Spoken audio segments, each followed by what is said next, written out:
Yo, what is up, guys? You're watching Epic Pokemon TCG, and I just got done recording this entire video, and then I realized I had the wrong thing selected in my OBS. So yeah, it just recorded my voice and in a black screen, so that was fun. But anyway, today what I have for you guys is an Empoleon list. Now, this isn't exactly a deck that I personally enjoy, but I figured I would just go ahead and upload the deck anyway. But if you guys do enjoy this video, make sure to give it a thumbs up and subscribe if you're not subscribed already, guys. We're on the road to 1,000 subscribers. We are less than 50 away. We are so close, and I'm so excited about that. Also, there is going to be a playlist at the end card that is going to show you guys some videos from my second channel. So if that's something else you're interested in, you can definitely do that. But overall, this is a deck that can actually be pretty gimmicky, and at the same time, I am so curious to see if this deck is going to be able to kind of function when Sword and Shield comes out. I'm wondering about that. That's going to be fun to see. But anyway, let's go ahead and hop right into it here, guys. We're going to take a look at Empoleon. So it does have Aquafall for 130. That is one of the attacks you can do. You discard all energy from this Pokemon. We do run Recycle Energy, so that means you're going to be able to get those back. But Recall is going to be the attack you're going to be doing more than anything. It just allows you to choose a attack from your Piplup or your Primplup, one of the evolutions underneath it, and you get to use that attack.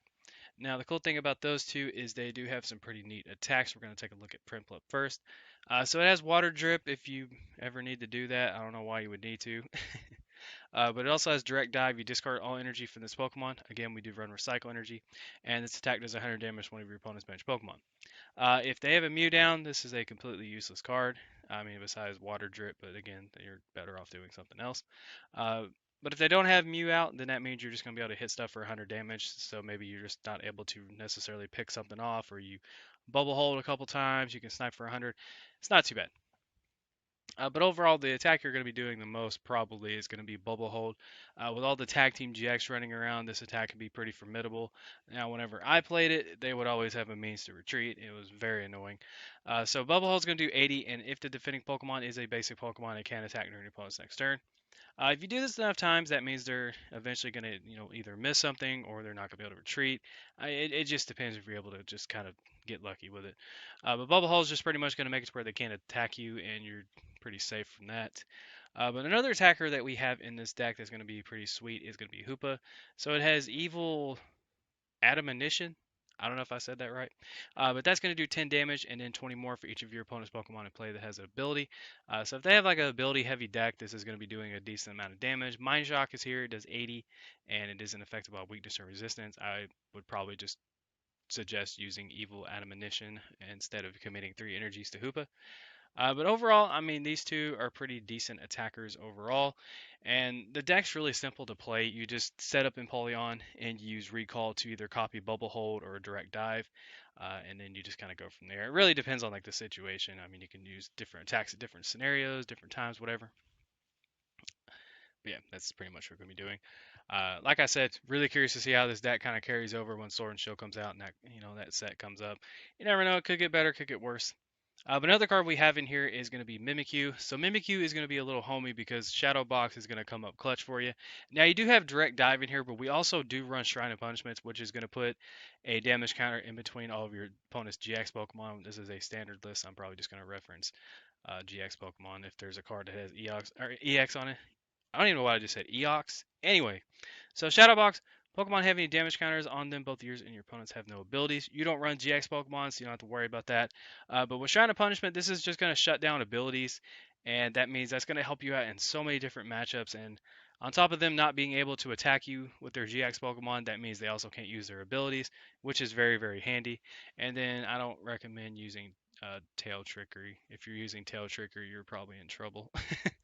You're probably in a lot of trouble. But another card we run in here is, of course, going to be Mew with Bench Barrier.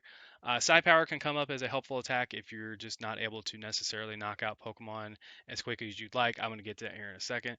But overall, this is going to be in here for Bench Barrier.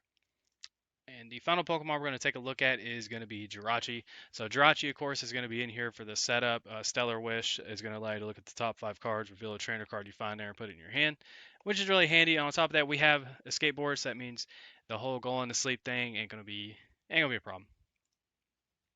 But now we're going to take a look at the supporters. So we do have Cynthia in here. It just allows you to get yourself a fresh hand of 6. And then Pokemon Fan Club, that's going to allow you to search out a couple Piplup, allow you to search out Jirachi and Piplup, Hoopa, whatever. And then we have Rosa, which is a very Very important supporter in this deck. So you can only play this card if one of your Pokemon was knocked out during your opponent's last turn. So if they knock out an Empoleon or they knock out a Hoopa or something like that, you can search your deck for a Pokemon, a trainer card, and a basic energy card, reveal them, and put them in your hand. So the cool thing about this is, let's say an Empoleon goes down and you have a Piplup sitting on your bench. You can promote a Jirachi if it's there. You can Stellar Wish to try to fetch out Rosa. You have Pokegear in here as well. But let's say you do hit a Rosa. That means you can search out for an Empoleon, a Rare Candy, and a Water Energy, and then boom, you're immediately set right back up and you're able to keep attacking. Rosa is a very, very nice supporter in this deck. Yeah, and there is Pokegear. So I know that one of the big things with this deck could be the damage output, because let's face it, Pokemon HPs are pretty ridiculous now. So a way we're going to kind of lower that a little bit is going to be Shrine of Punishment. Between turns, put 1 damage counter on each Pokemon GX and EX, both yours and your opponents. Like I said, guys, you don't run GX, so you don't have to worry about that. But we also run Great Catcher. You just discard 2 cards from your hand. You can bring up a GX.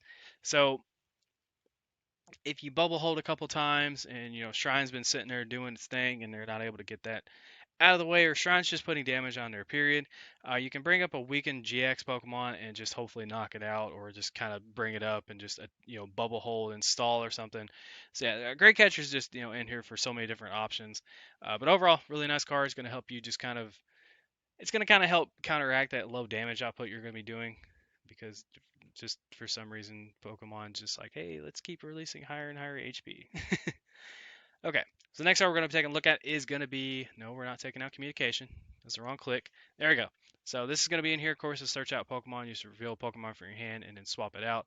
With the 444 line of Empoleon, that is going to be pretty easy sometimes. Most of the time, your Prinplup is going to be your communication target. And then we also run Lana's Fishing Rod. Shuffle a Pokemon and a Pokemon tool card from your discard pile into your deck. So we run 2. So essentially, you could do a Piplup or do a Polion, or just depending on your prizes. Or if Hoopa is just absolutely clapping cheeks, you can grab a Hoopa. And then the tool card you're going to be grabbing, I think the only one in here is going to be, yep, it's going to be Skateboard, so you can get that back.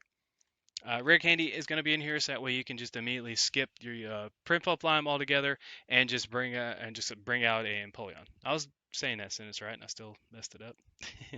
So yeah, just go straight to Piplup to Empoleon. Pretty nice there. And then Switch is in here, so you can switch. That's a meme at this point.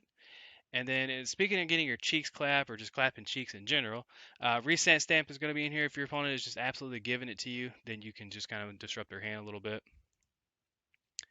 And let's see what else. Oh yeah, Skateboard. That's going to counteract the whole Jirachi's asleep thing, or if you just want to put it on a Pokemon in general and make them have 1 less retreat cost, you can do that. So I think that's everything in here besides the energy. We run 4 Recycle Energy. If it's discarded from play, put it in your hand. And of course, we have 2 attacks in here that discards energy, so that means you're just going to get them right back. And then we have 3 Water Energy to round out the deck. Like I said, guys, this deck is very, very easy to play. It's very straightforward. You're not gonna be able to do too much crazy nonsense with this. You just recall, copy Bubble Hold, or Direct Dive. Then you have the 130 attack on Empoleon if you do need that. Hoopa is in there to back up your Empoleon, and then we have Mimikyu to shut down abilities. Jirachi's going to be in there for your setup / getting your board set back up. Rosa is going to be the ideal supporter that you want to see whenever an Empoleon goes down, just so you can set your field back up, kind of keep your board state consistent and going. And then Shrine of Punishment is going to be here to kind of add some extra pressure. And then we have Great Catcher just to bring up Pokemon that are, weakened on your opponent's side of the field. So, like I said, guys, this isn't necessarily like my favorite strategy, and I think that's just because I had some really bad luck whenever I was playing this deck. And I think that this second recording went worse than the first one, but, hey, we're going to roll with it. So if you guys did enjoy the video, make sure to give it a thumbs up, guys. Like I said, on the road to 1,000 subscribers, and I hope I can get there before the summer hits. That's the goal. But thank you guys all so much. I hope you have a great day, and appreciate you guys tuning in. Take care, and this is Epic Pokemon TCG, signing out. Don't forget to like, follow, and obey.